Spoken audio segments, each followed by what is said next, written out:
Everybody, welcome back to THRIVEcast. My name is DJ Eshelman. If you have trouble reading down there, that's my name right there, DJ Eshelman. Good to be back with y'all. It has been a minute.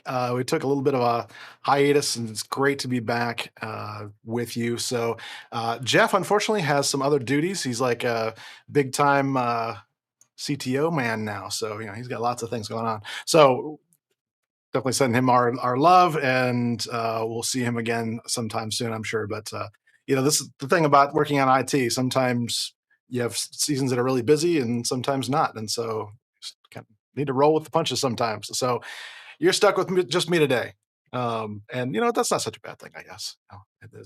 There's worse things that can happen.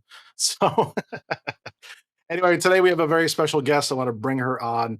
My friend Eva Helén is an entrepreneur. Ooh, sorry, a little audio thing there. With 20 years of experience in the IT field, she's just a great person. I'm looking forward to this a lot. She's one of those people that I kind of knew a little bit about, but I was glad to get to know a little bit more and going to get to know a lot more.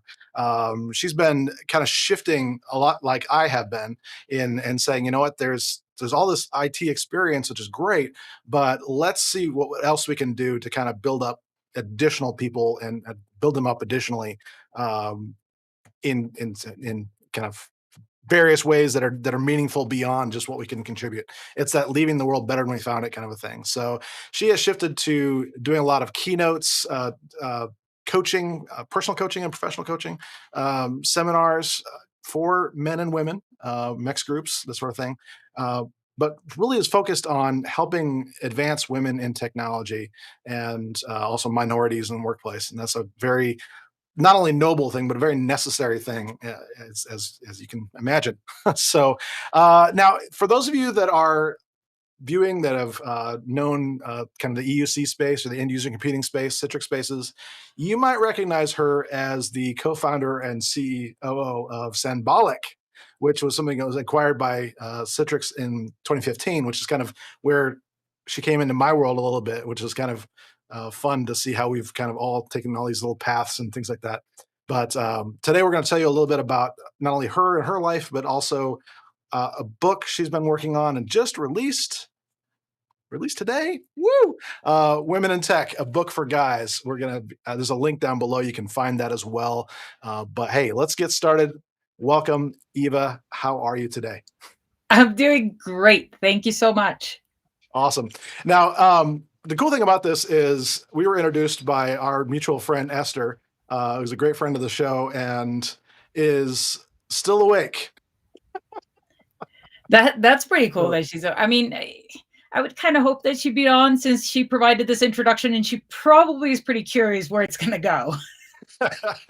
I think she has a pretty good idea where this is going to go exactly, but nothing but goodness around here. It's awesome. So, Esther, good to see you. So, if anyone else is joining us live, feel free to jump in the chat, and we'll, if you have any questions, especially, put those in the chat. We'll answer those. But before we get into a lot of that, oh, hey, like this. Francine says, congrats on the book release. Yay. It's so exciting. I'm like, today and yesterday have been two of my biggest days in a long time. So I'm thrilled to be able to talk about it, in a little bit more relaxed environment than standing on stage too. Yeah, exactly. Yeah. So let's set the stage a little bit and maybe learn a little bit about yourself. So let's actually start from the beginning, like kind of where were you born, and talk about maybe your early life a little bit and kind of how you got onto this IT train in the first place. Yeah, born and raised in Sweden. That's Sweden. That's like the northern part of Europe, really cold this time of year. And I think I was kind of an ambitious kid. I think that's what my parents would say. I was an athlete, so super competitive. Always wanted to be, the best and the strongest. I was the smallest one in the class, so it was kind of interesting. And then it wasn't until my parents moved us abroad. We moved to Italy, and I went to the American school there.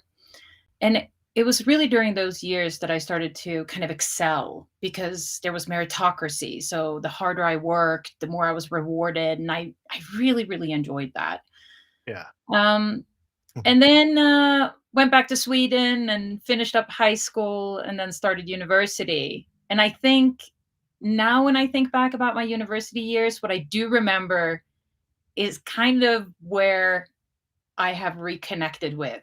Um, yeah, I have one kid who goes to college right now, and he's you start to question the world and you start to think about yourself in the world and what can you improve and what can be done better or worse, and you at that age Sure. think that you're going to change everything, right? And I was no different.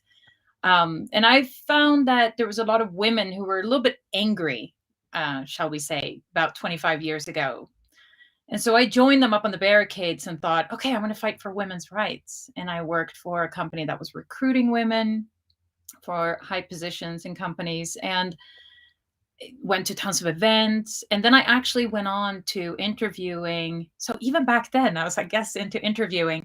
I interviewed about, I think it was like five of the largest Swedish corporations. I went in there, I set up meetings, and I asked them about their mentorship programs and whether those mentorship programs could help women break through the glass ceiling. And I think I enjoyed it. I don't remember very well, but I do remember it kind of. And then I sort of forgot about the whole thing when I decided to travel as far What were you away as studying I in could from college? Sweden. The What's kind of that? yeah, what were you studying in college? The kind of I'm trying to like how is this inspired? Yeah. Yeah, no, so I wasn't, I didn't choose really. Well, what happened was my grades out of high school, because there was no meritocracy in the Swedish high school. So when I came back, I had miserable results. Hmm. And then, so then I started university and I actually took Italian for a year. And that meant that I got enough points in the system, the way it worked then, so that I could apply to the business program because I couldn't get into the business program just Okay. straight out of high school. There was no way. And so after that year of Italian, then I started the business program. And then I also took, psychology, organizational behavior. I took business French. Like I kind of combined because I figured if I study things that I'm interested in, then I would Yeah. actually work with something that I enjoy working with. And there was no technology in my education, none whatsoever. I didn't even know what it was. Yeah. Um, so yeah, that's how it started. Okay. Yeah. I mean, I went through a liberal arts school, so very similar kind of thing, where you have a focus, but it's not really like the only thing you're learning, and so you kind of get a diversity of not just knowledge, but how you grab that knowledge and things you latch onto that interest you beyond just that one thing. So that's really And I telling of Yeah, how I you mean, kind of widened your view. there's such formative years that it's really kind of sad to push people into a specific bucket. Yeah. I do believe very much in opening up and broaden our minds during the time when we're educating ourselves. And then once the minds have been more broadened, yes, of course we can focus on, we definitely need experts, but there is no rush for that. The whole thing of knowing what you want to work with in 4 or 5 or 6 or 10 years, however long your education Yeah. is pretty unreasonable. But if you just study the things that you actually are fascinated by, then that will take you on the right path. And I think that's kind of how I live my life. That makes sense. I mean, it's kind of weird where we have this notion of you study to become an expert, and that's not really the way it works. So it's interesting to be broken of that, and hopefully not disappointed along the way. But yeah, cool. So mentorship was kind of a. I was kind of curious how in the world you ended up with mentorship because it's not very common um, of a request of people in college these days. So No, I think it was just, because I had, I don't know how I had found these people that were kind of fighting for women's rights and thinking that there was some inequality, in large corporations. And so I just wanted to find out more, like what were they actually doing? And mentorship programs seemed to be something that was like across the board. Everybody was doing it in one way or mm, another. Okay. And it was like Vattenfall, Ericsson, and big. I don't know if Volvo was on the list. I don't think so, but they were all. That was like the only thing that they were doing for women back then. And so it Oh, wasn't like there mentorship. was an array. There weren't any diversity and inclusion officers or anybody who was working on these topics. This was like the one thing that they were doing. And they were obviously started by the women. And to be honest with you, I think it was women mentoring women. And that is kind of like the traditional way of doing it. Let's just load the women. Let's have them do it all. They can mentor each other. And then the poor women who are, in their 40s and 50s and 60s and older, they're like, how many mentees are we going to take on? But I think that's what we did back then. So we've come a long way. But like I said, once I flew across the puddle and came to San Francisco, I forgot all about that for the next 20 years, basically. Gotcha. Yeah. All right. So let's talk about that a little bit. Maybe just walk us through a little bit about how things evolved for you, and then maybe we'll set up the stage for how you just kind of click back into where you're at now. Yeah.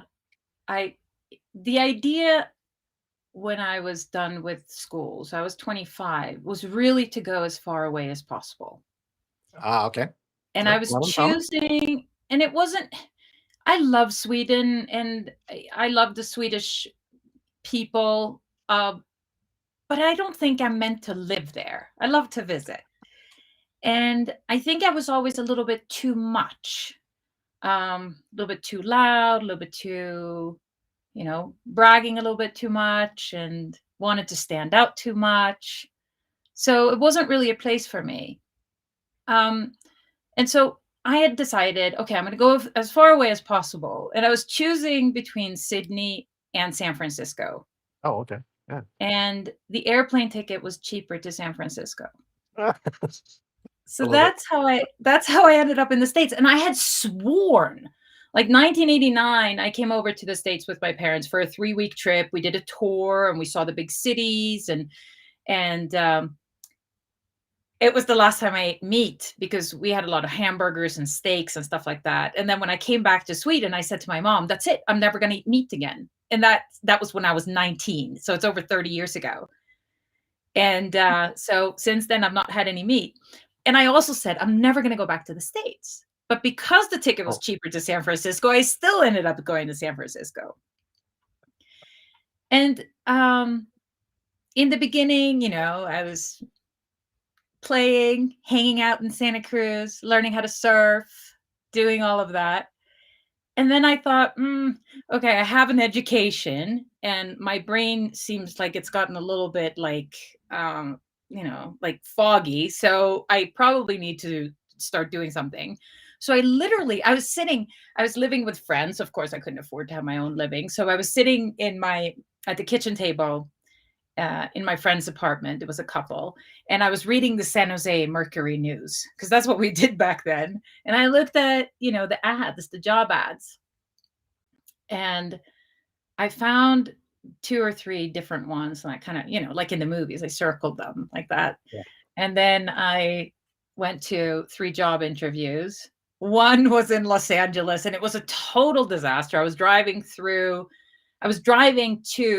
terrible with directions. Just for anybody who knows me, you know that. You don't ever ask me about directions. Now with GPSs, it works, but before then it was difficult. So I remember driving into LA, and then all of a sudden I looked in the rearview mirror and LA was already behind me. Downtown is like, this big. And it was a sad experience, that job interview. But anyway, then I was in Silicon Valley because that's where my friends lived. And I thought, there's so many companies up here. Somebody must want me. And one of these circles that I had made for a job ad actually worked out. So I was in there for an interview. I don't remember the interview, but I remember the waiting period to get my visa, to be approved so that I could actually come back and work. Right.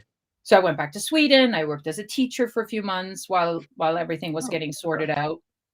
A sewing teacher and a gym teacher, as you do when you don't have any other work. And And then everything got approved, and then I moved, and I got my first job in international sales for a hardware company. It was called TrueVision.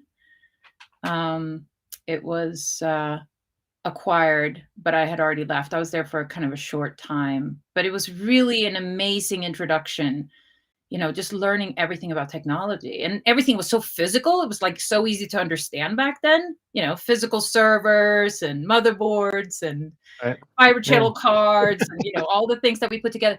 And so I don't know. I mean, if you're learning technology now, your mind has to be fairly like okay with abstract ideas and visualization, I think.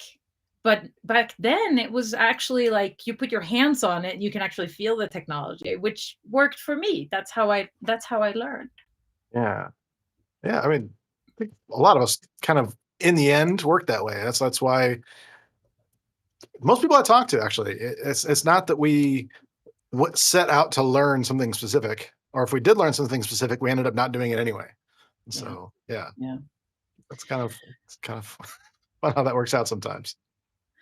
But it was it was a good first step, I think.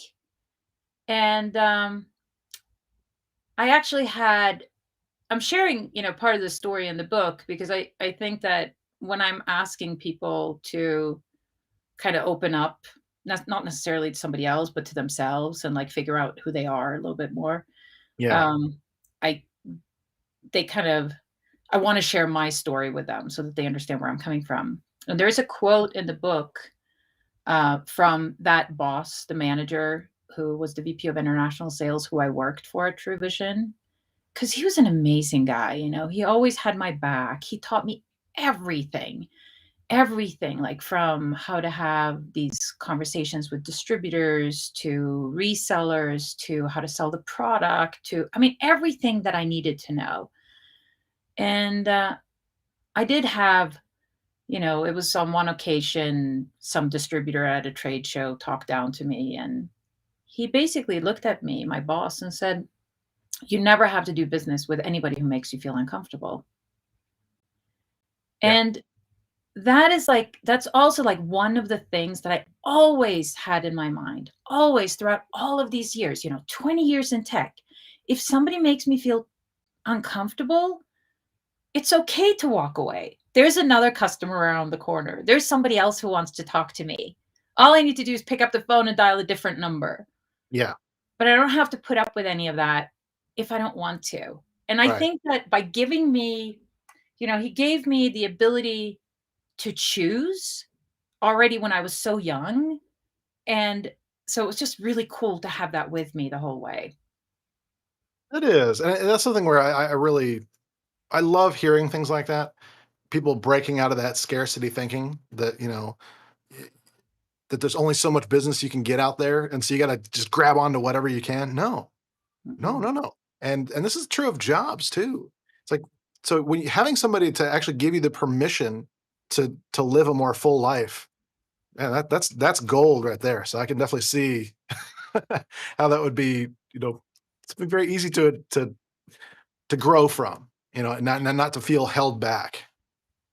No, and I think that the studies and things that they're doing on generations where, like my parents were doing what they were told, and my generation to some extent was also expected to do what they were told, and then some of us are kind of breaking out. But then Yeah, you have a whole generation of millennials that are like, I'm going to choose to work, like you're saying, if it's a job, I'm going to choose to work in a place where I feel good. I'm not going to just take a job and then stick around for 25 years or whatever it is. And yeah, I mean, it'll be fascinating to see what happens to the generation after them, if they will be more, um, I don't know, if they will follow whatever rules are set for them more, or if they will be as questioning and as demanding as the millennials as well. I don't know. yeah. It's almost like there's our generation that lived through Friends, and then there's a generation after that that just lived watching Friends. There's a bit of a difference. Yep, yep. Yeah, awesome. So, so walk us through a little bit more about like how this kind of developed from there as far as the kind of giving permission to say, you know what, only work with the people you want to work with, or don't have the customers you want to have, sort of thing. How did that kind of move you forward with that encouragement? Well, so this is really kind of where the story starts to get interesting, right? Because I had a distributor for Eastern Europe when I was working at TrueVision, Hmm. and he was based on the East Coast and had just kind of established his distribution company and was starting to build sort of fiber channel networks, storage area networks, as we called them back then. Yeah. Mhm. And he came over to California, and he had just placed a big order for the Bulgarian national television. And I said to my boss, "Well, should I like be taking this guy to dinner because, and he said, "Yeah, no, that would be the right thing to do, and you can go and do that on your own." And I said, "Okay." So we went to dinner, and it was really awkward. And if you ask him about the story, it's going to be totally different. But to me, it was really awkward. And I think he was wearing his jacket the whole time, like his outside jacket, because I felt like he wanted to leave the whole time.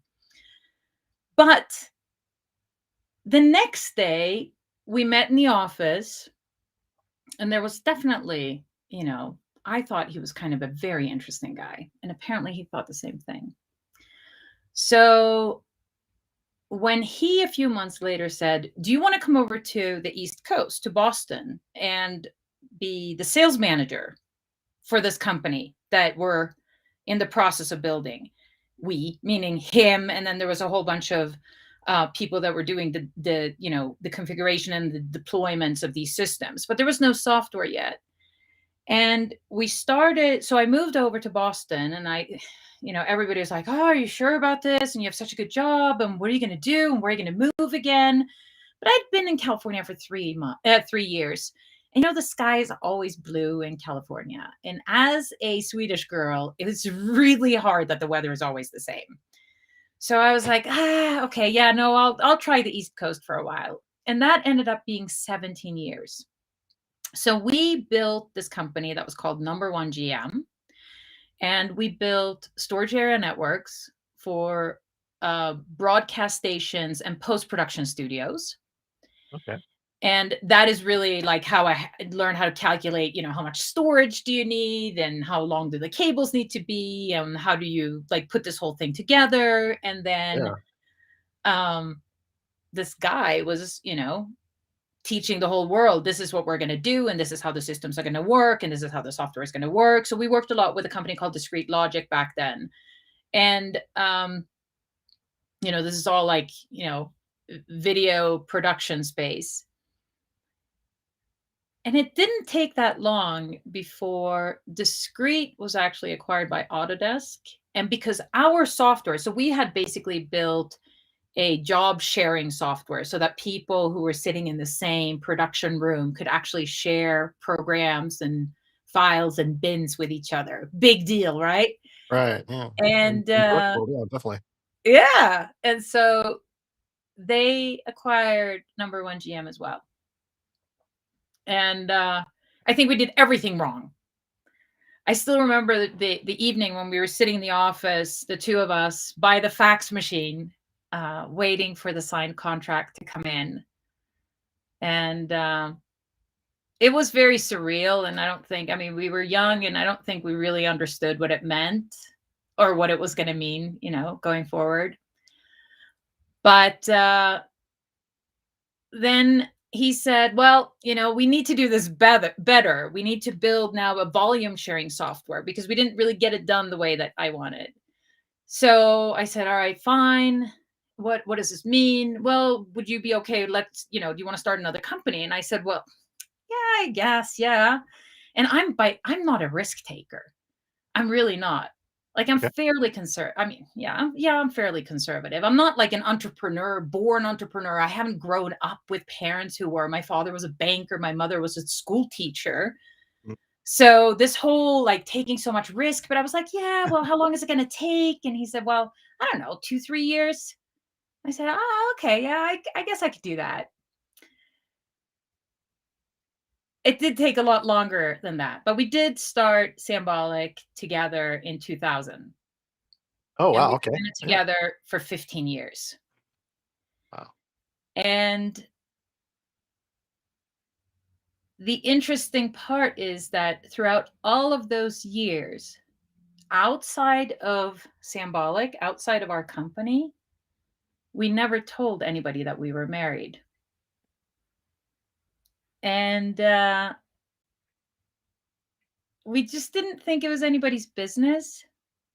But it's like when I started to share like when I started to talk about it, like after I came out of, after the acquisition of Citrix, which of course then it was fully disclosed and everybody knew and so on. And it really um put me a little bit in the back seat compared to where I had been. And then in it was almost like, I guess, coming out. I mean, I was, In a you way, know yeah. yeah, and so I'm at all these women's events back in Silicon Valley, and I'm talking to everybody, and I'm sharing my story, and I'm like, "Yeah, we work, and I worked with this guy for 15 years, and he's actually my husband, and nobody knew." And people are like, "What?" And I'm like, "Yeah, I didn't think it was that big of a deal." But it kind of was a big deal, I Mhm. guess, in retrospect. I mean, during the time, it was no different than, him and me speaking different languages to our kids, which is what we do. It was just part of who we were. This was work, this was home. But, Yeah. in this enterprise Hmm. software space, being a married couple running a company together is like brutally frowned upon. Hmm.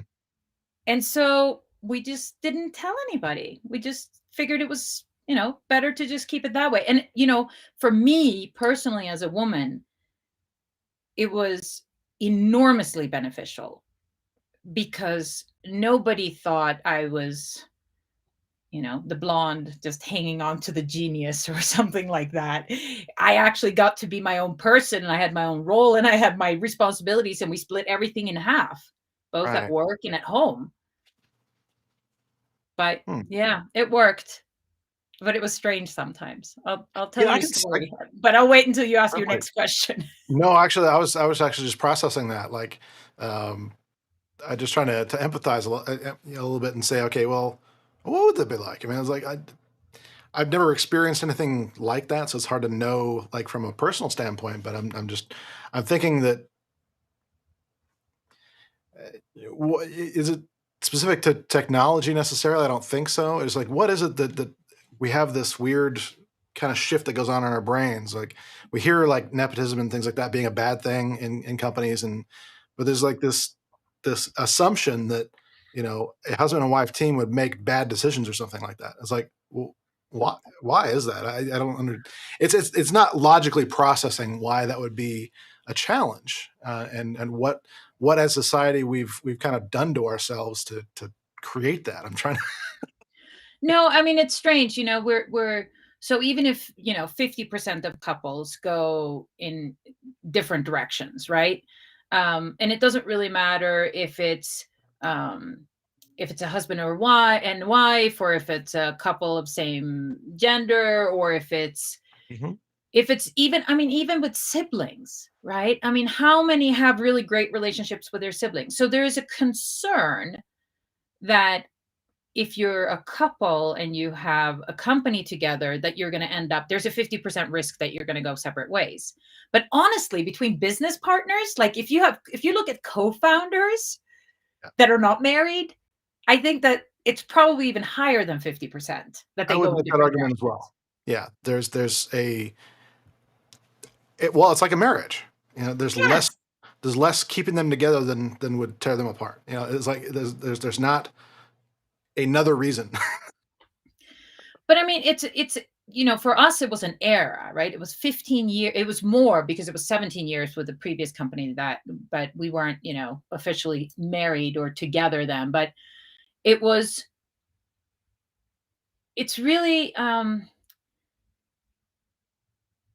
for, like I'm saying, for us it was normal. It was like natural. It was like the most we had like very strict rules because we have 3 kids, right? So we Yeah. didn't talk about work at dinner. We only talked about what the kids had been doing during the day. We didn't work after a certain time at night, or, in my case, I had a block of time between 5:30 and 8 o'clock every single day that I wasn't on the road, which was fully dedicated to the kids. But regardless of these kind of like strict rules that we had, we were always exhausted all day Saturday. And it would take us until like halfway through Sunday sometimes and go, oh, I think I'm seeing colors now. Right. And then we would have, one day on the weekend, no work. And I mean, we made it work. And a lot of women ask me, so how could you make it work? And I said, well, first and foremost, we did split everything. And I never had to discuss it because he always knew, how much work I was doing and how busy I was, and vice versa. So there was never a conflict of, oh, I'm working more than you or you're working more than me. We knew what the other one was doing. Yeah. And Yeah. right. Um, but it was still yeah, I don't know. I think it worked for us. Would it work for everybody? No, probably not. And we still like each other. We're still together. Well, the cool thing about this is that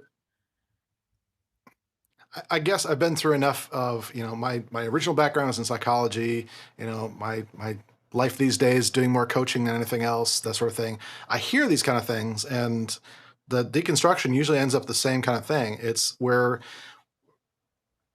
we have this like romantic notion that, the other person should just know, which is foolish. We're not psychic beings. And so we just assume the other person knows.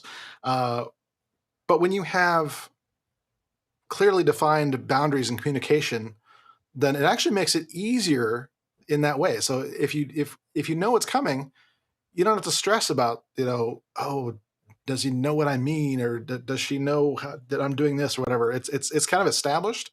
You can get on to the next thing. It seems stressful to the outside world, but it's actually less stressful inside. And so it's easier sometimes to have those great Have you been talking to my threats girlfriend? with your girlfriend. Not specifically, but But that, I mean, wisdom is wisdom. Yeah. no, I fully agree. And I think, one of the sayings that we have here at home, it's like, you can't expect that somebody knows something unless you've told them. Yeah. There's no way. How on earth would I know what you're thinking unless you're telling me? And yes, of course, it helps. Like if you're, spending that much time together, because we used to spend so much time together that it was inevitable. And I found that the best way to like it's kind of cute actually. We shared an office obviously in the beginning because of space restraints. So we started we did have a short, we had a little company in between number one GM and Sanbolic just to have us, have a daytime job too. And so we were running a small post-production studio in Boston for a while. But because we had all that equipment that we needed to use that we've been using for testing. And so we started above a garage, not in a garage, but above a Oh, garage. the brush, yeah. And when I was pregnant with my first, we decided that it probably wasn't a very good idea to be sitting in those fumes all the time. So we decided that we needed to get like a more formal office, but we were still kind of constrained space wise. And we would always sit across from each other. Like we would always have our desks across from each other, which meant that he didn't have to tell me anything or educate me or explain things because half an ear or one ear was like listening to him explaining to customers and talking to customers and talking to partners or whatever it was, or analysts or whoever was listening to him at the time. And so I could just tune into that. And that way I didn't have to be like, okay, well, can you explain this to me? So I didn't have to be so painful. And that helped. But it does, I think it's important. I mean, one of the things that I'm always insisting on is improving communication. It's like we can't expect communication to just be there. We actually have to work on it. We have to talk to each other. We have to spend time listening Yeah. to what the other person is saying. And yeah, listening is a skill, right? Right. Yeah. I love what Esther says. It's about verifying your assumptions and communicating your own personal boundaries from Mel Robbins. Yeah, very much so. Yeah. Do it. Do they know what I think they know? Yeah. Yeah. Outstanding. So it's kind of weird how we have these experiences that we probably never want to go back to, but we still think of fondly because of the way they felt at the time. And so having those times of it probably was pretty stormy outside in that kind of vein. Like there's probably a lot of uncertainty about the future, especially for someone who's not a natural risk taker. And so Oh, I could yeah. see No, from I mean, it was absolutely insane. It was yeah. never calm, but just to your point there, I did spend a few weeks ago, I spent a lot of time thinking about this with our memories and, how our memories are only as good as the last time we thought about them or talked about Mm. them, Mhm. and how when I remember, of course, I'm telling you the good things. Like I could spend an hour telling you about the bad things as well, but that's just not very uplifting and positive. So I'm going to skip that. But because our memories shape who we are today, so I am, big piece of me are all my memories. But because my memories are always fresh, they're not what I think they are. People's memories are absolutely not accurate, even though they think they are. Yeah. And so that means that I'm constantly shaping myself based on new memories, and I can choose who I want to be and who I project myself as being, and who, people see me as, and who I think I am. And I love spending time thinking about memories and sometimes comparing them, especially with my sister. Like, do you remember this? Was it like this or was it different? I don't really know. And when you compare memories, they kind of tend to become a little bit more accurate. But of course, when I'm telling you about, above the garage and the fumes and ha ha ha, it was really stressful. We had no money. We had to make payroll to the people we employed. And that was before Sanbolic. And Sanbolic was, a total roller coaster. So we had, I mean, are you ready for me to start telling you about the Sanbolic years? I could. I want to put this up from Esther real quick. The listing is not always easy for the analytic minded peeps. Read in between the lines here, IT people. Yeah. When you go instantly into problem solving mode instead of just offering that listening ear. Yeah. Yeah, absolutely. But yeah, yes. Let's talk about this Yeah. because that I like that though, and I don't. The problem solving mode is I'm the same way. I mean, seriously, it's like a problem is presented to me, you solve it. And especially like if you're working with, and this is just as recent as a couple of weeks ago, I was like, okay, should I be doing this with the website? Should I be doing this with the website? Should I do it? Da, da, da, da, da. And Memo, the guy who we've been talking about all along, he goes, is there a question in there? Like, is there a problem for me to solve? And I said, no, not exactly. He's like, well, I've got enough problems right now. I'm like, okay, fine. All right, call somebody else. But it is true that and I don't want to say that it's just men or women or gender based, but women in general tend to talk through things. We talk and we talk and we talk. And we're not necessarily looking for somebody to give us a solution. We're just looking for somebody to listen because we will come up with a solution. It might take a little while, but it needs to be 100% right. So that means that you have to twist it and turn it and discuss it. And I spent a lot of time with my 16-year-old daughter, um, who's an athlete and has, virtual school and stuff. So we often sit side by side. She does schoolwork and I work. And so we spend a lot of time next to each other. And sometimes I'm like, where are you going with this thought? Like, where and she's like, I don't really know. I just need to say it and talk about it. And then maybe, I'll come up with a solution. And she always does without me suggesting the solution, even though I really want to sometimes. really, really, really want to. Yeah, that takes a lot of attention and intentionality.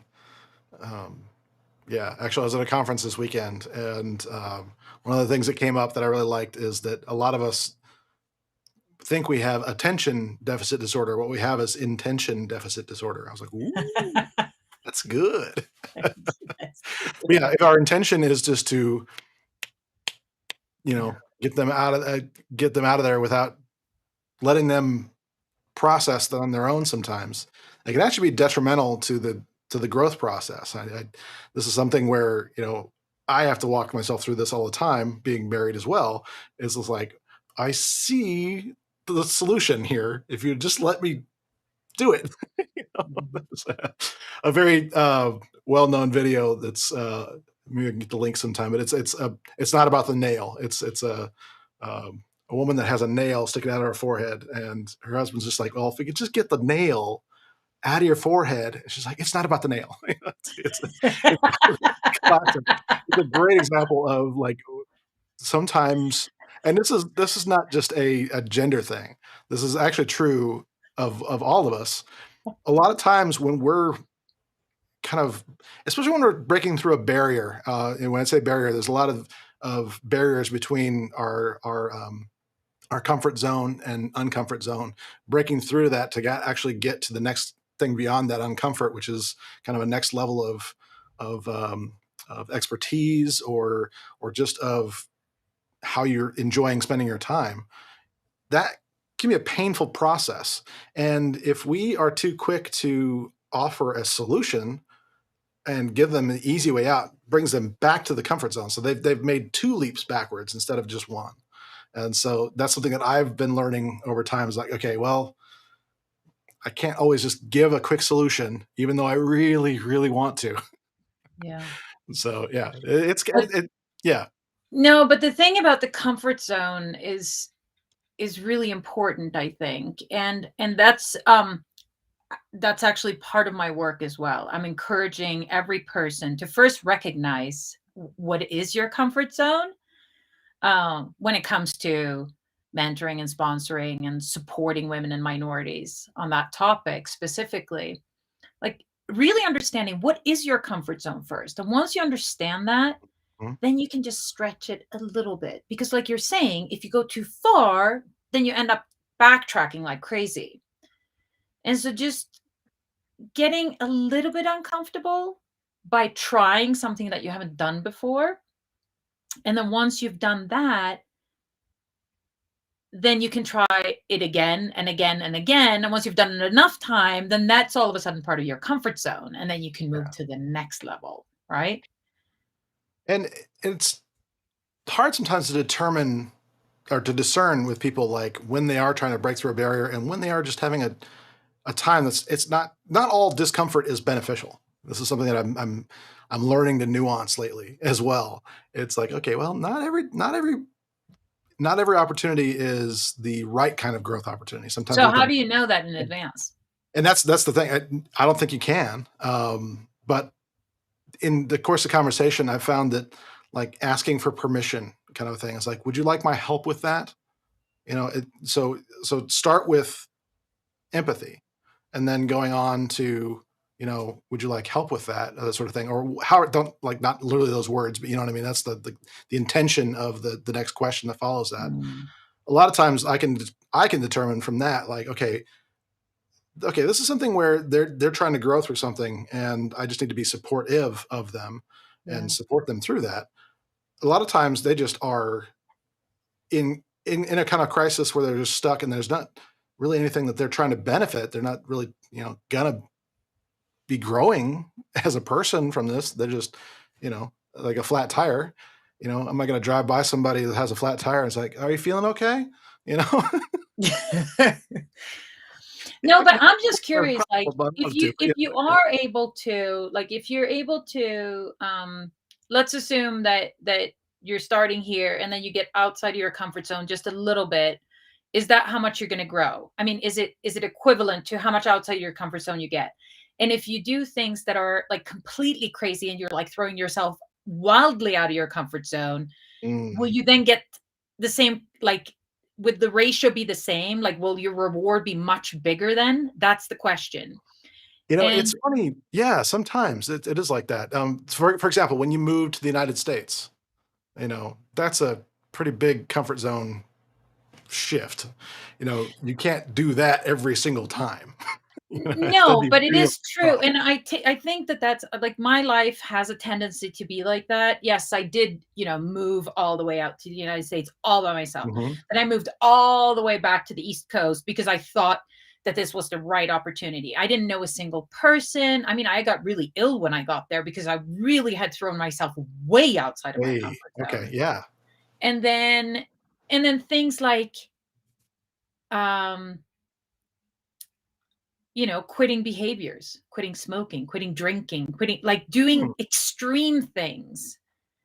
And then now I'm on this, like, new journey of, like, okay, I'm gonna now attack something that women have been fighting for hundreds of years, and I'm gonna try a Yeah. different angle, and I'm gonna get myself so far out of my comfort zone that I'm gonna be, like, feeling like an inverted, what are they called? Igelkott,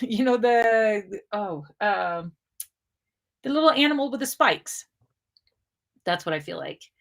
Oh, like the Um, I almost said a hedgehog. It's like yeah, hedgehog, like Igel's little thing. They're called igelkott in Swedish. It's a yeah, hedgehog.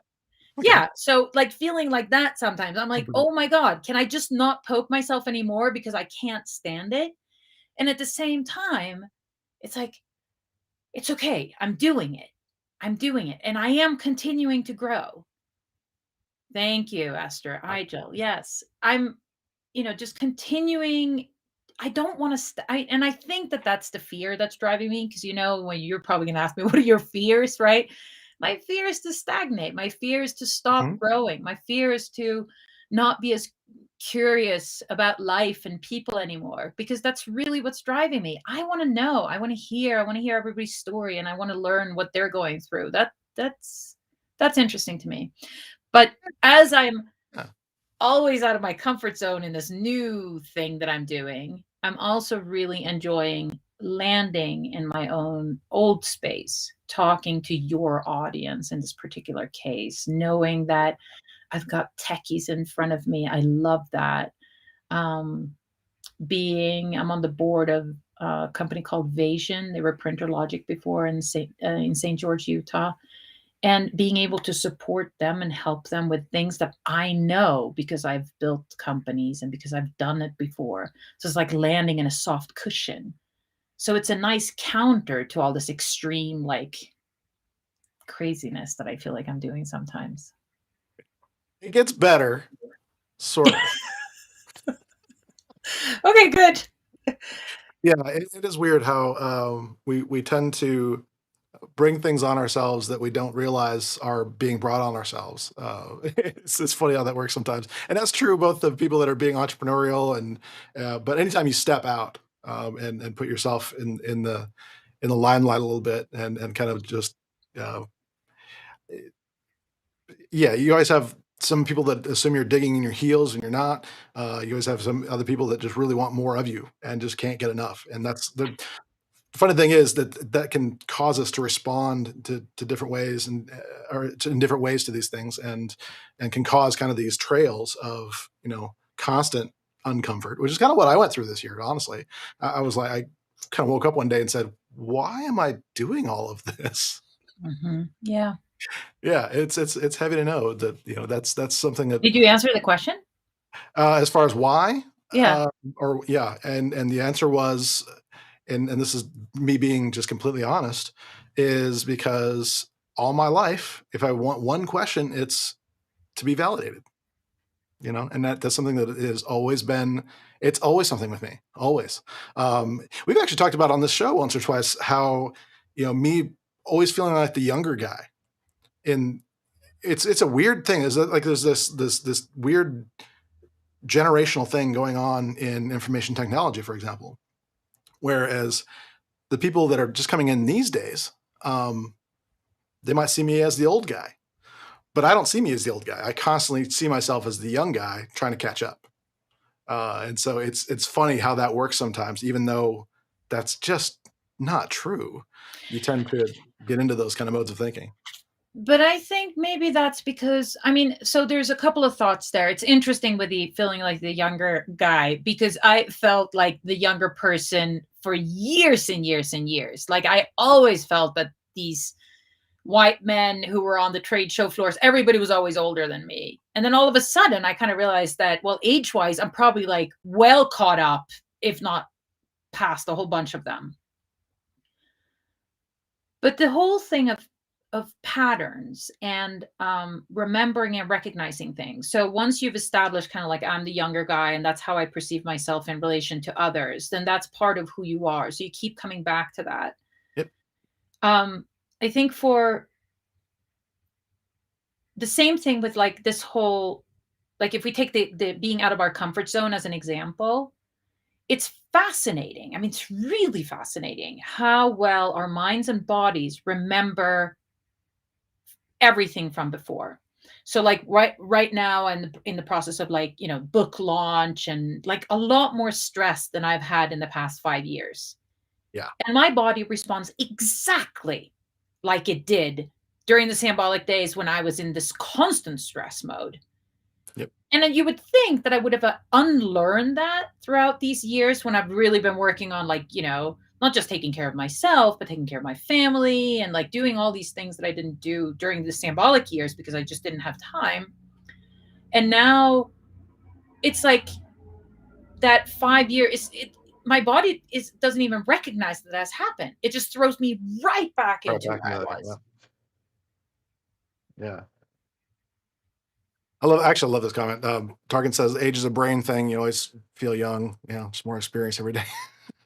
That's Yes. awesome. So we'll always be young right Yeah. now. Yeah. I always feel like that. But the honest thing is like, to the point of like where my identity was always being that and not wanting to be seen that way.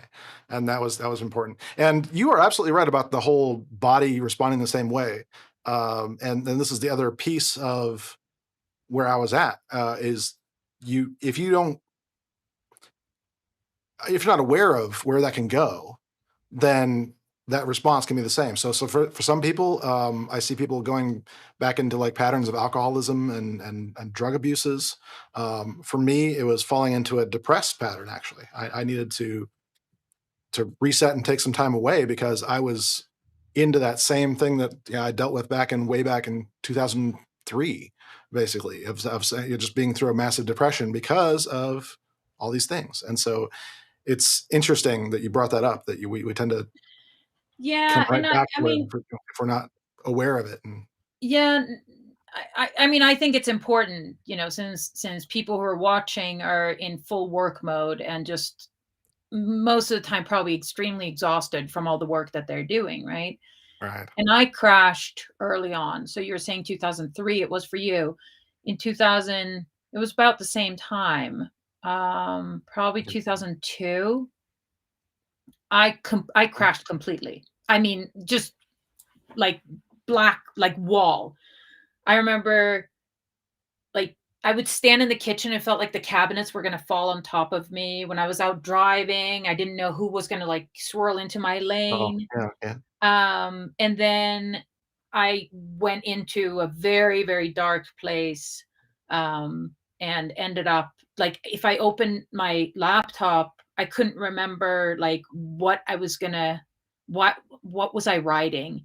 I picked up the phone to call somebody. I couldn't remember why I picked up the phone. Hmm. So there was a lot of really scary stuff that happened, and I really like, hit the wall. And I remember that, Memo was like, "Well, don't go to work." And I said, "Okay." So I basically sat at home and cried for 3 or 4 days. I tried to read a book just to get there were only like 3 thoughts that were going in my head, like 3 thoughts. I couldn't let go of them. They were just Yeah. repeating, repeating, repeating themselves. I couldn't get out of it. And then we went up to Vermont. We had like some sort of ski house up there. And we went up to Vermont, and I think it was like the second night, I woke up and I felt like I got like an electric shock in my head. And all of a sudden, the synapses kind of started working again. Yeah. And slowly, slowly, I started coming back. And for the next 6 months, I still didn't have any good near term memory. So I had to write everything down.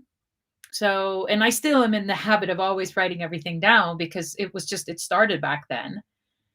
And it took a really long time to come back. But Yeah. the fact that it happened was probably pretty good because I could then refer to this. I call it my floating brain syndrome. And so if I was overly stressed at any point, I would literally feel like my brain was starting to float in my head. And Mm-hmm. when that happened, I knew it was time to back off. So I would leave the office, close my computer for the day, say, I'm taking a break, take an extra yoga class, or go for a run, or whatever it was, and just take a complete break until I felt like it was recovered so that I wouldn't end up in that pattern again. And I've actually never, I've gone through minor crashes, but nothing like that ever again after that first time.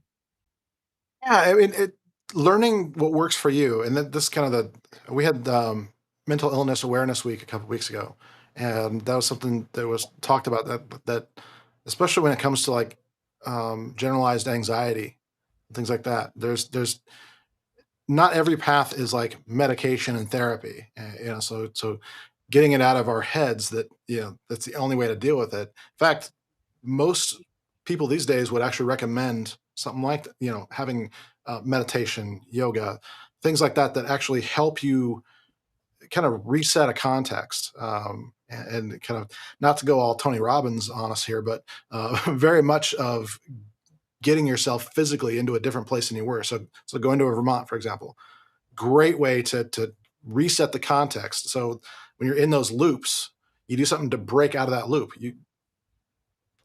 If you get back in that loop again, you just do something to break out of it, and you Yeah. physically move, Yeah. and Yeah. get up, Yeah. move around. Weird little things like that work, but it's whatever works for you is important. So that's really, really awesome. Yeah, I love it. Well, I tell you what, why don't we take a quick break, get a drink of water, come back, and maybe I think it's what is this, a 2-minute video? I think it's 2-minute video. We'll find out. But Okay. quick, and then we'll talk about kind of how the Sanbolic thing and Citrix, and then get into the most important thing. Talking about your book. So let's do that. So we're gonna take a couple minutes break, and we'll be right back, folks. Sounds good. Meet Andrew. Andrew was recently promoted from an engineer to an architect. He knows the tech quite well. But now he finds that he needs to talk to management about their technology needs. But he feels like they don't necessarily trust him. They treat him like he doesn't know what he's talking about. Diane, the IT director, suggests that Andrew needs to learn how to better document and present to management. Andrew feels discouraged. He knows the tech very well, but that just isn't enough anymore. Should he resign? Go back to being an engineer? I have been there. It took several years of hardship before I finally unlocked the methods that I use today. The good news is, Andrew can learn them in less than 1 month and save years of trial and error. Now, Andrew is presenting in front of management, even the CEO. Don't tell him now, but soon he'll be offered a position at a vendor. Way to go, Andrew. You can do the same. Learn how to assess, present, and document so that the tech skills you've spent years developing shine.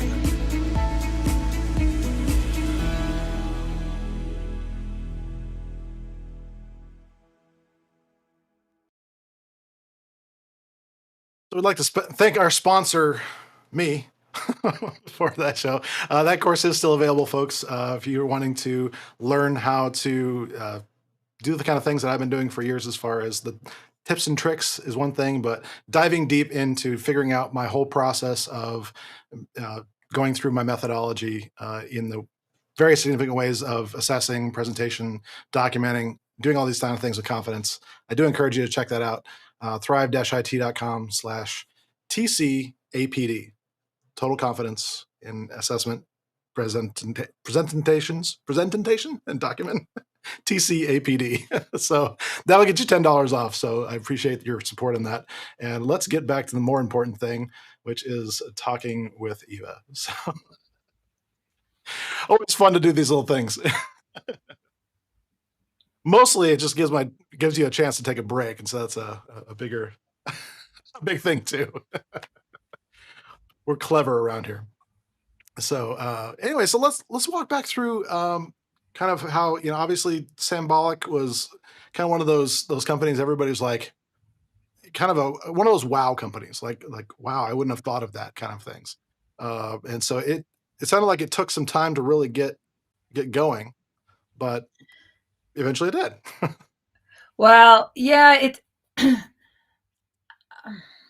it was it was interesting the entire time. Let's just put it that way. But in the beginning, like I said, Mem once said, let's do a volume sharing software so we can get a whole bunch of workstations all accessing the same data in one way or another. And so that was pretty cool. But then we were called in. We were down in Texas and we met with Nortel and Motorola, and they were redesigning the new telco centers, the new Baby Bell hubs. And they really needed a file system. They needed a clustered file system with support for, I think it was 24 operating systems or something crazy like that. And Memo said, yeah, let's do it. And I said, oh, okay, what does that mean? But I didn't understand it. It was too technical and whatever. But we started the development of it pretty early on. So probably end of 2000. And then less than a year later, we were ready and we had our first very crude version of something called a 64-bit clustered file system. I don't even know if it was symmetrical at that point or not, but it didn't matter. So we had this product and we went back, but there was no telco market anymore because the whole market had crashed. And, as well as that whole internet bubble had burst. So there was, it was like a big implosion. And so I thought, well, what are we going to do now? I mean, we do have this very raw product and it only works with large files. It doesn't work with small files yet. Who has large files? The broadcast industry. So we went back to where we had been and started calling on customers from our previous company and saying, well, now you can actually even share files. You can see the changes as somebody else is making them. Way pre-cloud. So that was fun. So we ended up selling a lot to broadcasters and post-production studios initially. And then I remember we were still sitting in that kind of fumey above the garage office that we had. And I remember my first call to Dell saying, hey, I just talked to some Dell customers and they said that they bought a SAN from you, but it doesn't work because people can't access the data from different servers or computers. And they were like, oh, well, we didn't think about that. And so then I made it a mission to get Dell to OEM the product. And they didn't do it right away, but it took a little while before Dell started OEMing, but they eventually did, as did HP, even though they had PolyServe, I think, that they acquired pretty early on. But yeah, so it was, selling that product that we built that took so long. I mean, it took us 10 years to really get that product to be as good as it was. It was incredibly advanced technology. And I was selling it and it was almost impossible to sell it. It was so difficult because what we did was we replaced NTFS. We replaced the file system that held all the data. Yeah. And we said, just put it all in our file system. And it was wonderful when it worked. But there were a lot of hiccups before we got there. So, yeah. I have to applaud the technique. Yeah. That's fantastic. So we're hearing from people that your product doesn't do what you think it does. I love it. Yeah. Yeah. Yeah. No, it was, so that was the thing. So Memo would have, he was doing product and marketing and development and all of that. And I was doing sales, finance, and operations. And when it comes to I mean, most people who came across me when I was selling, they'd be like, "Oh my God, she's just so tenacious. She just doesn't stop. She's not going to let go," which is true. And that's kind of how we made the success, right? And then we hired people to work for us, and the team got bigger and bigger. But I Yeah. was always, it didn't matter if I had, staff, employees, whatever. I was always selling. And, the one little secret I'll tell you right now is we were out of the whole thing, I really was wondering, okay, well, who am I now? What am That's I when going you to go do there. now? Hmm. Does anybody care? And what on earth am I going to sell? Because not having anything to sell when I'd been working in sales for 20 years was like the strangest thing ever for me. Yeah. So it took a little while, but once, my friend Maureen gave me the idea. She said, "Okay, go write a book." And I had a couple of other people saying, "Well, we should write a book. We should write a book." But then my friend Maureen said, "Well, you really should write a book." I was like, "Okay, if I write a book, I'll have something to sell."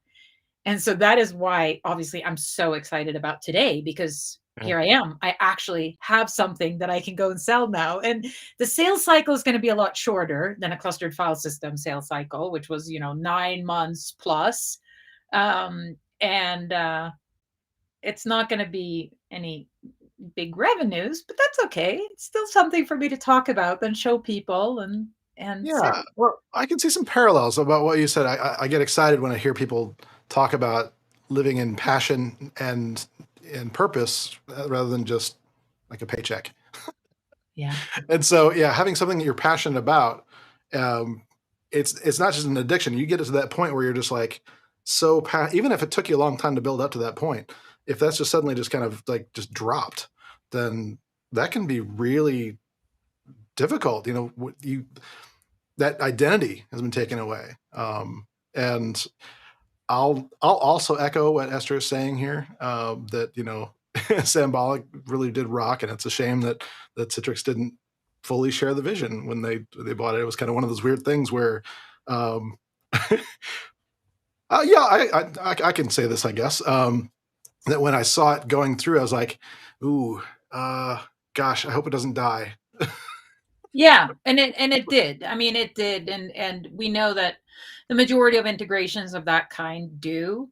Ooh, mhm. We didn't have the support internally that we needed.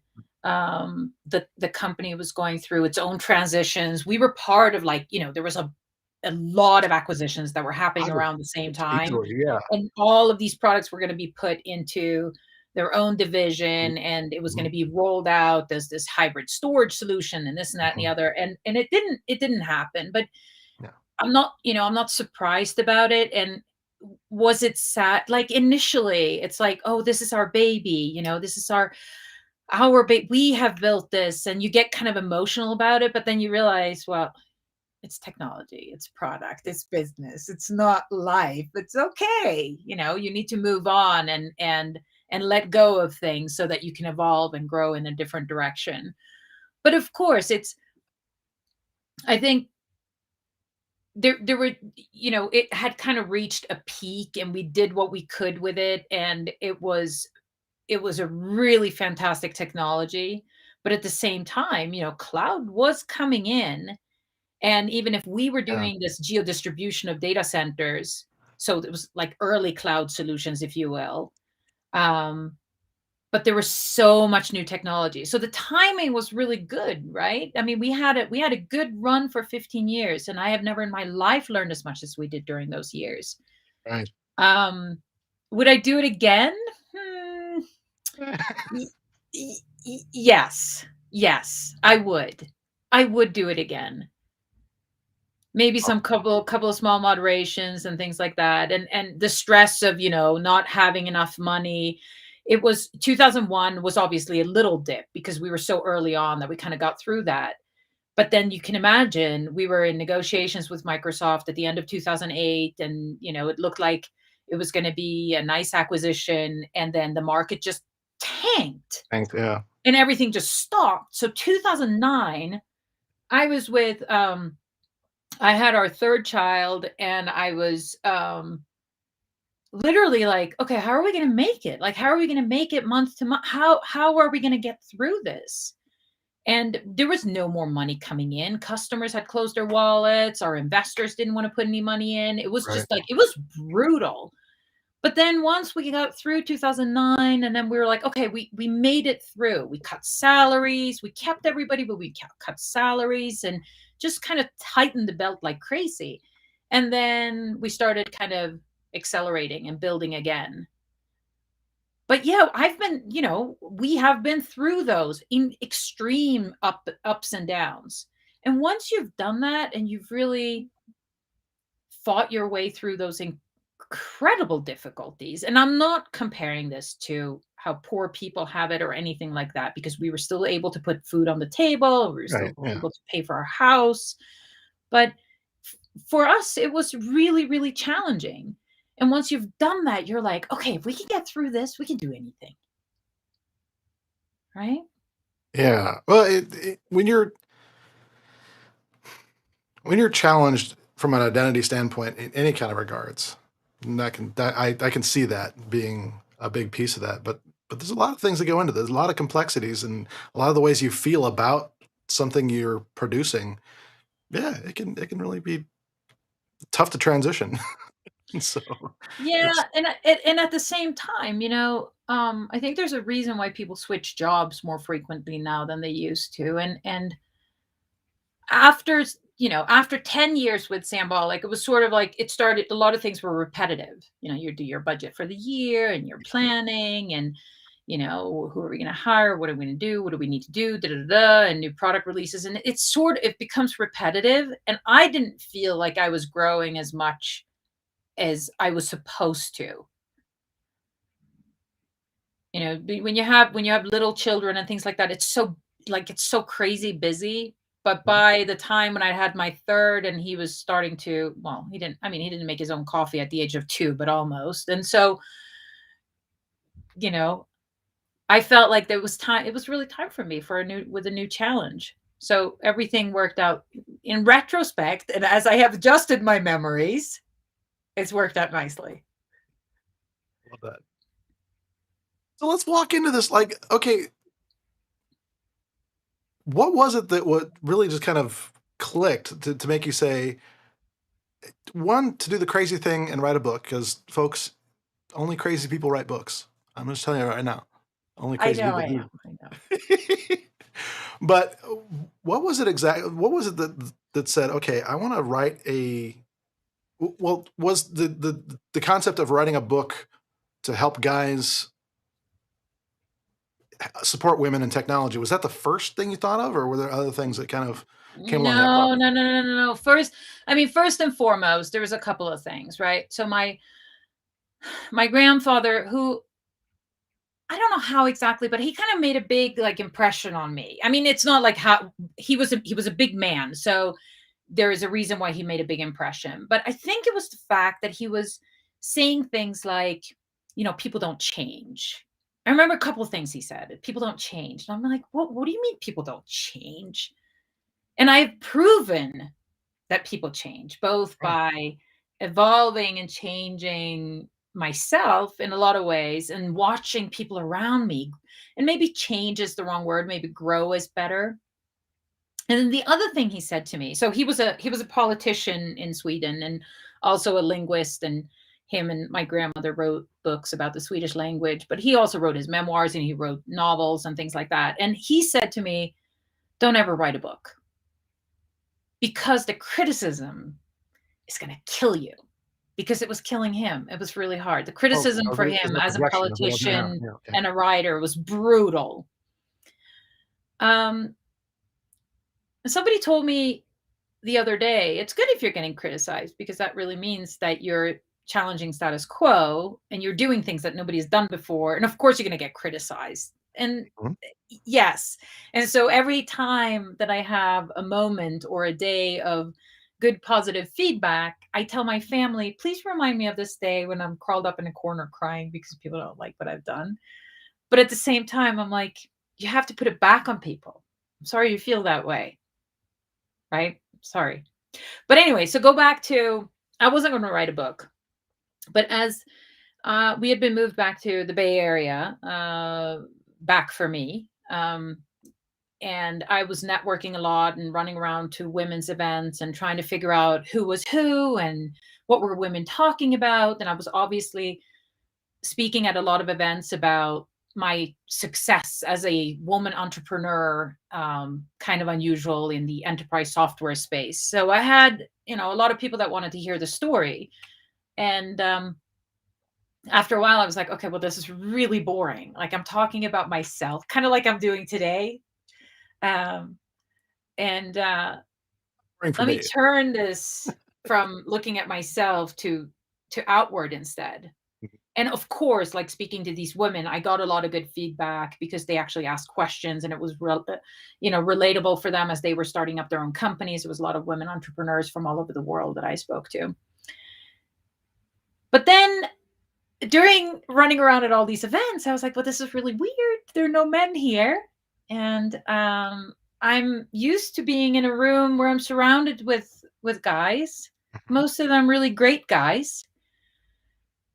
And then the Me Too movement starts stomping along. And I thought, let me see what I can do about this. So I said to a few men, I said, if I start something called Women in Tech Events for Guys, will you show up? And they said, yes, absolutely. So I ran a series of events, and I would have women speak about how they'd been supported by a man, like that story I shared in the very beginning about my first manager who said, you never have to do business with anybody who makes you feel uncomfortable. So that kind of stories and just nice supportive stuff. And then I would have men on stage, and I would interview them and say, so if you were on my panel right now, and say like, okay, so how do you feel about supporting women and minorities? How do you feel about the culture in your company? Do you think there's equality? Are you willing to do more than you've done until now? And tell me some examples of things that you feel were supportive.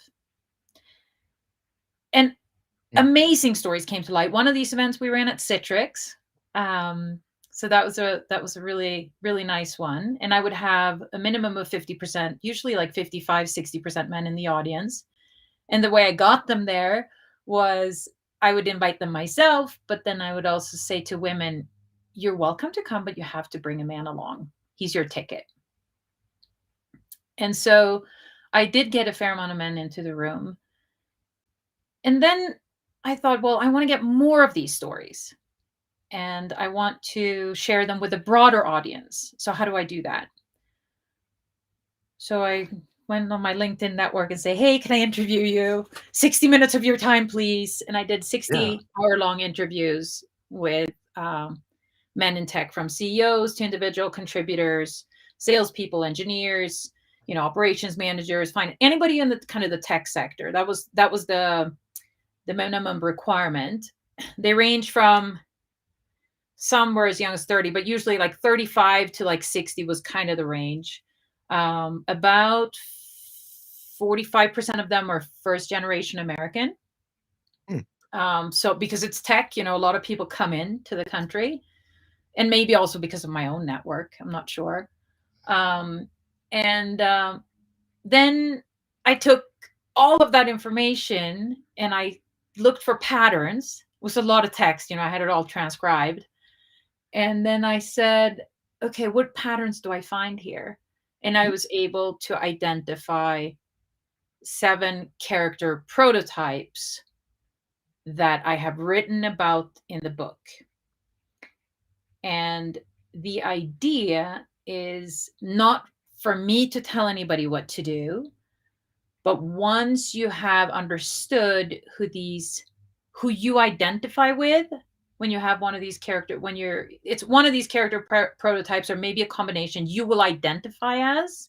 Yeah. And then once you've done that, my question to you is, do you aspire to do a little bit more or a lot more? And if the answer is yes, then you look at this matrix, which I've created, because it's, 7 steps. And then you say, yes, I want to do a little something. You read about what the character prototype above yours is already doing. Yeah. So that's all from the interviews. So I'm not saying do this, do that, or this is the best way to build an inclusive culture inside your company. I'm only going to present step by step what each man can do. And so the book idea, to just go back to your original question, was first there was one woman who wanted to write something about, women in tech. And then there was another woman who wanted to write a book about entrepreneurship together with me. And so when my friend Maureen said, it's time you write this book, then I was like, okay, I'm going to do it. And that's a while ago now, but I'm really glad I didn't release it during the pandemic because, during the pandemic, we were all very closed up and working on our introvert skills. So now that we're through part of it, then it's nice to be able to bring this to the market. Naturally going to disagree with that. So that was the perfect time for this, but that's just me. Yeah. Yeah. So, okay. So the book couldn't have a better and more precise title, folks. It's like Women in Tech, a book for guys. It's one of those cool kind of just grabs you kind of titles that is really succinct as far as that goes. So I just love it, I don't want to call it tenacity. Tenacity is not the right word here. I think it's more of just that passion that comes out in that. It just in that. And I'm going to put up a link on screen here just so people can see. Just to get a quick way to go straight to buying the book. thrive-it.com/WIT-BFG. Women in Tech, book for guys. Very easy. Very easy to share, but just go get that book. Yeah, so it's fantastic. So tell us more about the book itself. Like, how did the writing process evolve for you? Well, so for anybody who knows me, and as we were talking about earlier, this whole thing of like, I can't possibly know what you're thinking unless you tell me. Yeah. I have when I'm sort of in a creative phase, especially, my thoughts are, I don't want to say that they're all over the place, but they're not linear at all. It's pretty chaotic in my head. And so I spent a lot of time really thinking about, all the interviews, and the interviews were amazing. Like, I can't wait to do them again. I'm not going to commit to writing another book, but I'm like, the interview phase, as you know, is unbelievable. I had never felt so grounded in my life. I was really like connecting with these people. We didn't do video calls. We just did audio calls because I still am of the opinion that I feel like I can get into people's heads and vice versa if it's actually just audio, but maybe that's just me. Like, the video is nice for other things, and you can kind of see through perhaps if somebody's saying something they don't mean or whatever, but it worked really well for me. And so when I had all of that material, I read the interviews and I listened to them. I would listen to them again and again as I was going for walks and hikes and bike rides and skiing. I mean, I'm always like, I like to move, right? So I'm moving and I'm listening and I'm processing. And I remember I was out for a hike actually in California where we live. And all of a sudden I was like, yes, that's what I need. These are individuals. They're different kinds of people. How am I going to categorize them? How am I going to be able to define the similarities yet the differences? And so it was kind of like an aha moment once I finally figured out what I wanted. And then I had to work my way backwards within the material to see if that would actually be all right. So I did, the traditional thing. I cut and I put sticky notes everywhere, and I'm like, try to align things, and would it work this way? So the matrix is what I call it, this simple ladder that's all you see. I mean, there's a little bit more complex matrix in the book, but when I do the presentation, all you see is something that looks like steps up. But the word the matrix came from the work that I put behind it, because I measured everything. I put weights on people's, or from 1 to 10 would give you that many points, and then I kind of summarized the whole thing. Because the fascinating thing is that it's, even if it's a matrix and even if there's steps, it's not like all of the different aspects that I'm comparing are completely linear. So if Hmm. you look at, at the bottom, we have the chauvinist, and then we have 3 allies and 3 advocates. And if we look at the group of allies, which is definitely the biggest group, they're about 65% of the people I interviewed. And I think it's a fairly accurate assumption that that's the way it is in the tech industry. And I would have to do a much broader evaluation to guarantee that that's correct. But I find that most people are in that ally category. And even within those 3, there's one person above another who actually is less confident than the person below. So so that's why it wasn't like just putting everything on one chart and all like 4 parallel lines for all the things I was comparing. It was a little bit complex. So it was fairly chaotic before I had nailed it in my head and how I wanted it. And then I still, like I said, I had to go back and compare. And that's obviously before trying to put it into the English language, which was another challenge. Well, you led to another question I was interested in, is like how many languages do you anticipate doing with this? But that's a bit much of a push. But Yeah. because I think this is something where you said it earlier, that there's a influx in the United States, especially, of people from other cultures coming in, and kind of tying back to what we were talking about very early on, where we need those standards for the kind of ways we communicate with each other. And what I'm seeing here is exactly that, like something where we can just say, okay, you know, just because I'm here doesn't mean I need to stay here. But at the same time, I'm defining some ways that I can, like, help myself, I guess you could say, but also, help those around me to build up, instead of just assuming that my culture is where I'm stuck. You can kind of counter that culture a little bit, and say, here's what's actually going to work. You know? And so I love that this is based on interviews too, by the way. That's a tough and scary thing to do when it comes to doing this kind of thing, because you just don't know if you're going to get something that's going to just completely derail you, or if it's something where you're going to be, very much like, am I wasting my time kind of a thing. So I applaud you, first of all, for doing the work of actually getting in with, you said more than 60 interviews, right? You did a lot of these. That's a lot of work. So I applaud you just for that alone.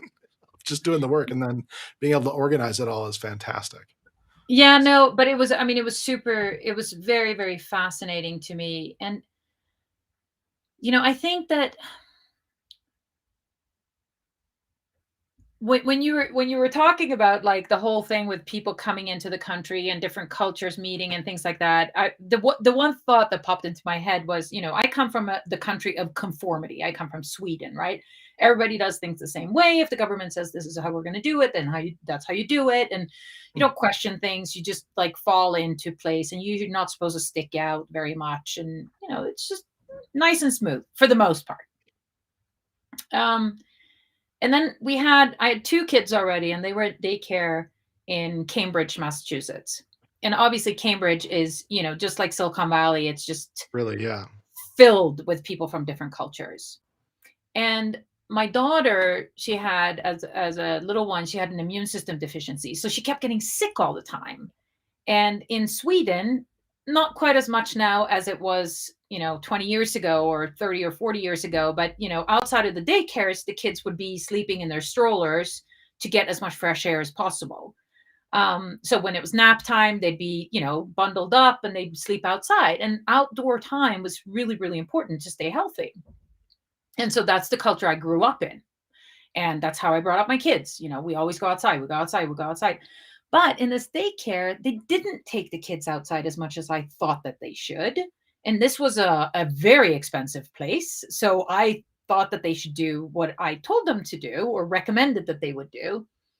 And so I actually went completely out of my way and wrote this big paper for them on the importance of spending time outdoors and airing out the rooms and doing all of these things in an environment where there were a lot of infants or little children. And when it was like 50 degrees, I thought it was really warm outside. And then I would come to the daycare, and these people from warmer parts of our globe would come with their kids completely bundled You up the bundle way I bundled my kids up if it's like, sub-zero, like if it's really, really cold. And then I'm like, oh, okay. I kind of have to accept the fact that everybody is coming from a very different standpoint here, because it's not like they all grew up in this place. And when it is 50 degrees, they actually think it's really cold. So that was just something that popped up into my head. Um, and when it comes to the book, I do get the question a lot, like, okay, so we have now, you're doing gender diversity, and I had to start somewhere. I'm a white woman, and I recognize my privilege in that. And when I say women, I really try to include all women, Yeah. anybody who identifies as a woman. And when I say man or guy, I typically mean, a guy who has more power than somebody else, not necessarily a color or another, or, a racial difference. Hmm. But the racial difference comes into play as well. But I had to start somewhere. So that's why I'm talking about gender diversity primarily. And then I get the question, well, what about culture? Like, can we take this book to another country? If we're a global company, can we take it somewhere else? How would it work there? And my answer then is really, first you need to be, and it doesn't matter if it's a different culture inside the United States or if it's outside, but first you have to kind of say, I recognize that there's a different culture here, and that is perfectly okay. But inside our company, this is the culture by which we want to live, operate, work, and so on. But never to be disrespectful of other cultures, because they deserve to, have as much space and have as much respect as anything else. Yeah, it's that difference, and I was actually took the question right from me. I love it, but I was actually going to ask a little bit about that too, in terms of portability of these concepts. Largely because I think the reason I got out of politics, as before I really got started, was that I realized that what I want to do is inspire thoughts, like inspire a change, like make it personal, not required. That's the reason I never got into politics. Right. Okay. But I'm really seeing that spirit of this. What you're saying is that, it's not a manual. It's not, it's a, if you learn to do this, it will actually be easier to do the next thing and the next thing and the next thing is what it feels like to me. Correct me if I'm wrong, but No, Yeah. that's spot on. Yeah. And I also, the whole thing with I mean, especially like having lived with the same guy for so many years, right? And we have, I told you earlier that we have a lot of rules when we were working together, and how important that was. And there's still some rules that apply. The word "I need you to," or that phrase, doesn't exist in our household. It's completely forbidden. You don't need anybody to do anything. Okay. That's a no-no. And then there's, there's things like, telling each other what to do. It's off limits. It doesn't work that way. Discussion about things and what needs to get done in together, or, can you do this and I can do that, or whatever. Mhm. But it's the same thing with all these people that I've ever worked with.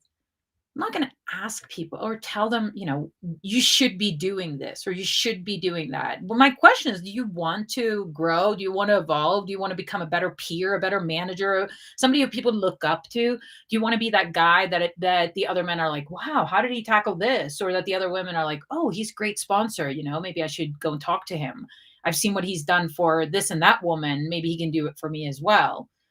So it's really, I want to give an opportunity for guys, for men in this particular case, to just grow to their fullest potential and to be the best that they can be in the workplace that they're in right now. It's not that complicated. It just took a little research to get there.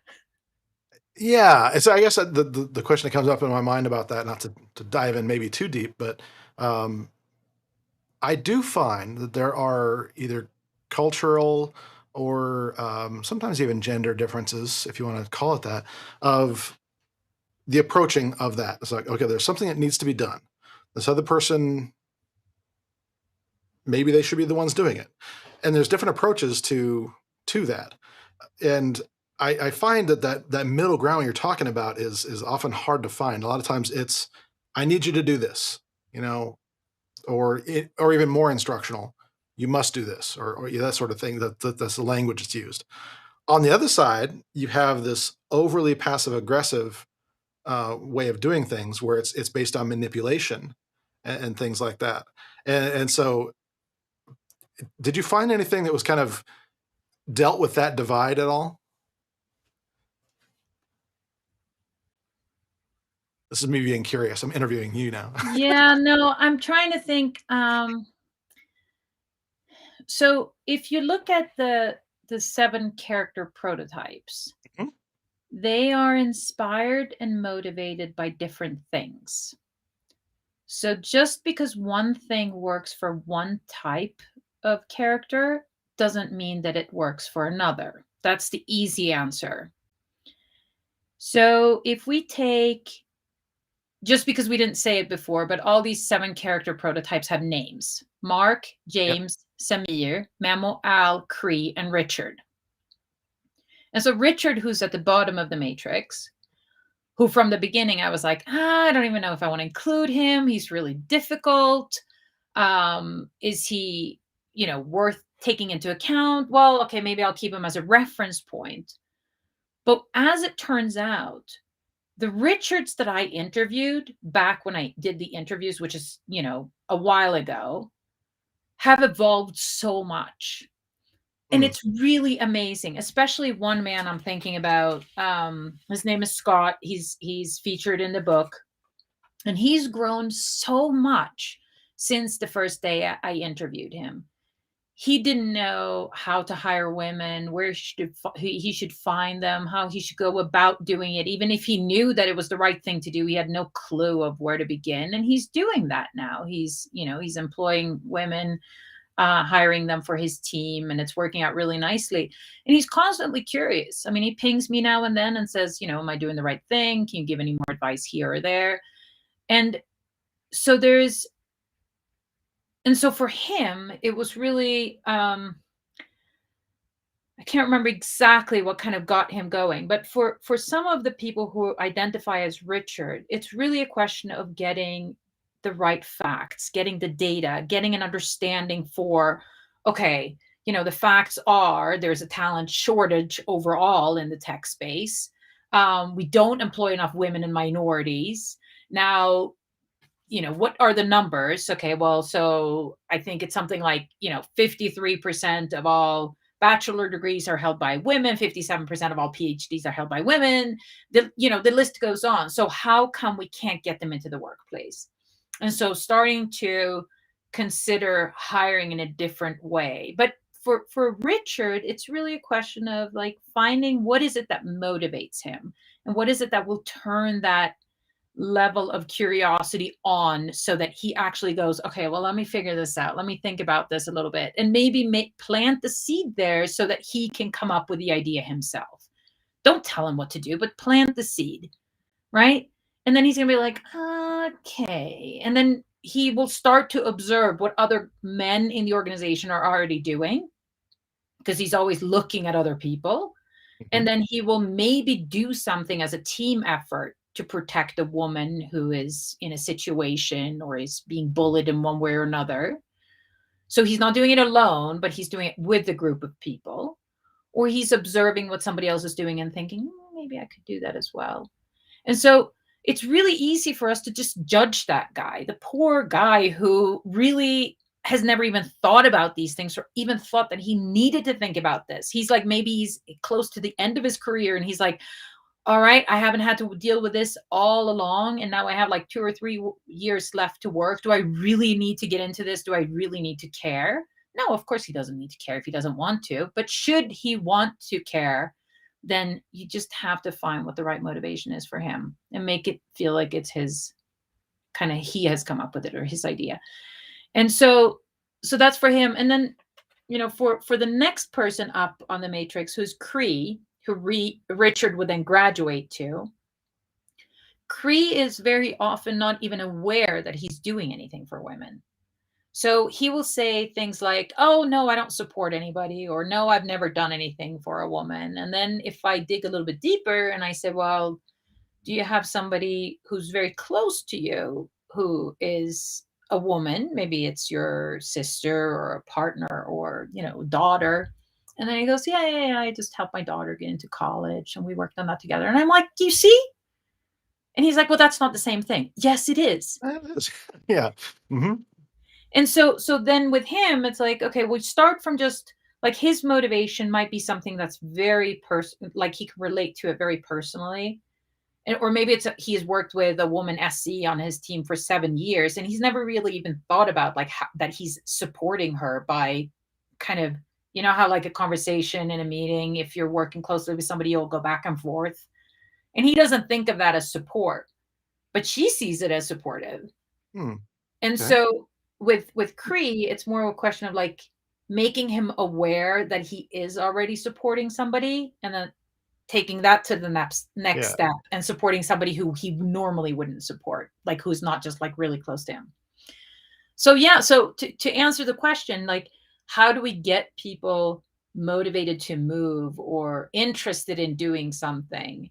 And every single step is different. I mean, for some people who are at the top of the matrix, they're so highly visible that they have to do things in order for the organization to get the right reputation and so on. But my thing there is like, don't try to do something that you don't believe in.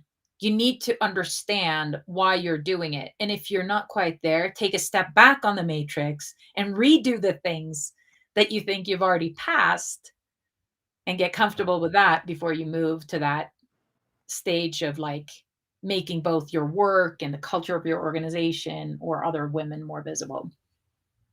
Yeah. I can't remember if I told you this already or not, but I love the matrix concept, that kind of path towards success. And the reason why, and I'll just say this from my male experience, or especially over the last decade or so, is that there can be a lot of feelings of guilt and shame that we encounter when we know we can be better and we're not, but we also know that it's not practical or even possible sometimes to jump clear to where we should be. And when we try and don't succeed, it's easy to feel, dropping back too far because, we don't realize that it is a progression. So I really love that. I think it's a great way to look at things that actually relates to me personally. Yeah. And I think that in the book, there's a very, very short snippet that kind of brings me back. How I said in the beginning, I was writing about mentorship programs 25 years ago, and I was up on the Yeah. barricades fighting for women's rights. And there's a small sequence that happens, which is what brings me back to doing the work that I'm doing today. But the most important thing for me is that there is no shame or blame or guilt in any of this. Mhm. It is so important because I think when we're throwing, men or people of power into a workshop and we're saying, okay, we're going to talk about, harassment, we're going to talk about unconscious bias, we're going to talk about all these things. It goes in here, goes out there. You lose 70% of the people before they even walk into the room. And my thing is like, I understand you can't deliver the same message to every single person. It has to be different. And I can't have 100 messages. So that's why I have 7 different messages. But it's still meeting people where they are. And there is no guilt or shame or blame in this because that's not productive at all. That's not going to get us anywhere. And I want, it's a beautiful book. It's a great little nice book to have lying around on your coffee table and or on your desk. And it's supposed to be something that wakes people's kind of curiosity and goes, oh, what's this? This looks interesting. Haha, there are different characters in here. I wonder which one I might be. And then from there, then you have a starting point, and then you go from there. Yeah. And yeah, I can definitely see this as well as being part of not just your typical HR kind of manual type things, but a reference material, something it's okay to have even at your cubicle kind of a thing of saying, okay, I can pull this out and kind of think through, okay, this interaction, how could I have done this differently or how can I improve and kind of identify with it. That's a really a cool concept. It's nice to have something tangible. It is, and it's also like I don't want to make it. Of course, this is a serious topic, right? But it doesn't have to be so serious that we can't laugh about it. And the Right. whole idea with having the character prototypes and having their names and having these sort of avatars that are resembling or representing them, it's just so that you should be able to walk out of the meeting and say, oh, that was a typical James thing to do, or that was a typical Mark thing to say, or whatever it is. And then people have kind of a reference, like a framework, and they're like, oh yeah, no, I don't agree, no, I think that was more like an Al. And then you can go back to the book and you can reread, well, what was this actually, right? So Yep. it just de-dramatizes things and puts things in perspective and makes it more accessible, because I think if we're going to get everybody on board and not be intimidated by this conversation, then it has to be accessible and Yeah. comfortable. Yes, very much so. And especially in the way things are going right now, there's so much. I'm not even sure the right words to say. It's like when you're afraid of being punished more than you are of making progress. And so this is what I see bridging the gap a little bit and saying, okay, let's work through this, even if it's working through it slowly. It's okay. Just having that point of reference, and that's why I love. And you and I talked about this a couple weeks ago. That concept of having an avatar, because it gives you an ally. It gives you somebody that you can actually, relate to on a personal level without it being um, intimidating at all. And so I love that concept. It's something, and those that are paying attention can see that that's what we're doing around here too. We have like Andrew, the architect, and Diane, the IT director, and uh, yeah, a couple of characters we haven't even introduced yet, like Edward, the engineer, and there's little things that it helps have a point of reference, and an ally. So I love that concept as well. That's absolutely fantastic, and I applaud you for that. So, um, so obviously, to get the book, I'm just going to say this again, thrive-it.com/WITBFG. If you want the quick link, you can go to eginspiration.com to learn more. EQ. Or what did I say? Oh, I said EG. My bad. EQ inspiration. Thank you. See, this is why I make my own notes and do things the right way. That's It's a all joke. good. You know. Yeah. Uh, Eva, how can people find you on social media and other places to follow you? Keep the conversation going. Okay, well, so social media has not traditionally been my strength, except I've always lived on LinkedIn. So now I am back in business on both Facebook under my name, Eva Helén, and Twitter at eHelen, Instagram, EQ_eHelen, and did I forget one? No, Instagram, Facebook, yeah. Oh, and then LinkedIn. LinkedIn is the main one. I mean, that's where I spend most of my time. Um, but yeah, I think the website EQ Inspiration, just like you said, has a lot of information and resources, and I'll continue to do. My plan is to do little videos with little snippets from the book. But I think the one thing that I wanted to say is really, I want to give the power to you. I want to give the power to give the power to the people, the power to the people who sit in line roles, who have the operational jobs, the ones that feel like they don't have enough time to deal with this. I really want to give the time to them to take charge of these things and not wait for HR, not wait for consultants, and not wait for outside people to come in and talk about it. Like, I'm not really interested in consulting. I'll sit and inspire all day long, but then I want to leave you with a book so that you can be the expert. You shouldn't have to rely on anybody else for that. Yeah, it's through that experience. And so whatever it takes to get to that point. Absolutely. I love it. Well, any final other thoughts for people before I, let you go? No, I think that was my final thought. Awesome. Power to the people. I love it. Pick up the book because I think you'll enjoy it. And it's really a lovely, lovely printed book. Like it's real. Feels so good to have in your hands. Yeah. It's beautiful paper, has pictures and quotes and images, Silicon Valley, a few things like that in there. So it's really it's a nice holiday gift, I would say, for those who are thinking about that already. Truly, truly good timing. And so if you are hesitant at all, maybe talk to your manager about buying 15 or 500 for your entire team. Just saying. Yep. Merry Christmas. Eva, thank you so much, not only for being with us, but for putting this together. I've just been excited about this for days about this conversation, just because I think it's so crucial to have this conversation.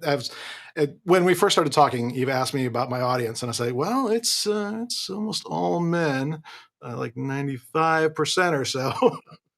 And I was relieved to know that this was actually a good thing, that she was really passionate about, bridging the gap here. So thank you so much for all that you're doing. I truly appreciate it on a personal level, and I can't wait to get my hands on it too, because it just launched today, folks. This is something we're just getting our hands on. So absolutely get out there and get a copy of it. And Eva, we're gonna have you back. We're gonna have to do some more more interactive. Like, you can actually do this. Except me, I'm not going to tell you what we were supposed to be doing, but we'll tell you anyway. Kind of. Yeah, we can do all sorts of fun things. But I'd love to have you back if you're willing, and I think it'd be fantastic. So thank you so much for being with us. I really appreciate it. And I'm gonna let you take a breather and put you back into the green room, and I'll be back with you in a moment. Thank you so much. Thanks again. Fantastic stuff. Folks, I love these kind of conversations, and I love that we can make it okay to have them. And I hope to see more of this. If we're going to leave this world any better than we found it, this is something that's really crucial to really take to heart, to say that it is change that needs to happen to encourage each other, and that needs to happen from our hearts, not from our laws and everything like that that's going on. This is where it really matters, is to get it out there from a personal level. So I encourage you to do that. Encourage you to pick up her book, Women in Tech, A Book for Guys, thrive-it.com/WITBFG. And we will see you next time on another, actually one quick thing. Esther says, thank you so much for writing this, Eva. And for some reason, she thinks thank me for hosting. I couldn't not do it. Thank you, Esther, for making the introduction. I really appreciate that as well. So fantastic stuff. So we will see you next time on another THRIVEcast. Be well. Thank you for joining us for another edition of THRIVEcast. We truly hope you've enjoyed the experience and have learned a lot from it.